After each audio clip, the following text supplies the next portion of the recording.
नमस्कार दोस्तों, आप सभी का स्वागत है एक बार फिर से अपने चैनल भक्ति की शक्ति में। तो दोस्तों आइए सुनते हैं शनि प्रदोष व्रत कथा को।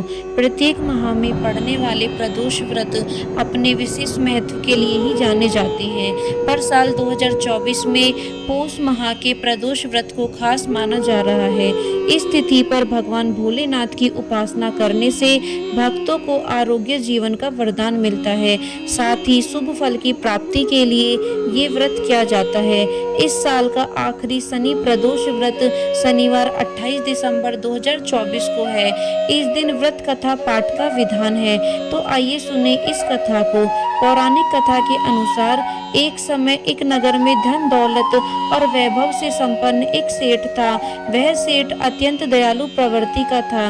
उसके यहाँ से कभी कोई भी खाली हाथ नहीं लौटता था। वह सभी को जी भरकर दान दक्षिणा भी देता था, लेकिन दूसरों को सुखी देने वाले सेठ और उसकी पत्नी स्वयं काफी दुखी रहते थे। दुख का कारण था उनकी संतान का न होना। एक दिन उन्होंने तीर्थ यात्रा पर जाने का निश्चय किया और अपने कामकाज को सेवकों को सौंपकर घर से निकल पड़े। जैसे ही वे नगर के बाहर निकले तो उन्हें एक विशाल वृक्ष के नीचे समाधि लगाए एक तेजस्वी साधु दिखाई पड़ गए।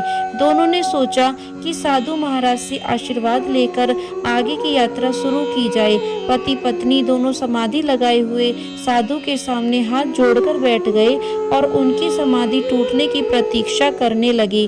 सुबह से शाम और फिर रात को हो गई, लेकिन साधु की समाधि नहीं टूटी, मगर सेठ पति पत्नी धैर्य पूर्वक हाथ जोड़े वहीं बैठे रहे। अंततः अगले दिन प्रातः काल साधु समाधि से उठे। सेठ पति पत्नी को देख वह मंद मंद मुस्कुराए और आशीर्वाद स्वरूप हाथ उठाकर बोले, मैं तुम्हारे अंतर मन की बात भाप गया हूँ वत्स, मैं तुम्हारे धैर्य और भक्ति भाव से अत्यंत प्रसन्न हूँ। इसके बाद साधु ने सेठ दंपत्ति को संतान प्राप्ति हेतु शनि प्रदोष व्रत करने की पूरी विधि विस्तार से बतलाई। तब तीर्थ यात्रा के उपरांत जब दोनों वापस घर लौटे तो नियम पूर्वक शनि प्रदोष व्रत करने लगी। कालांतर में सेठ की पत्नी ने एक सुंदर पुत्र को जन्म दिया।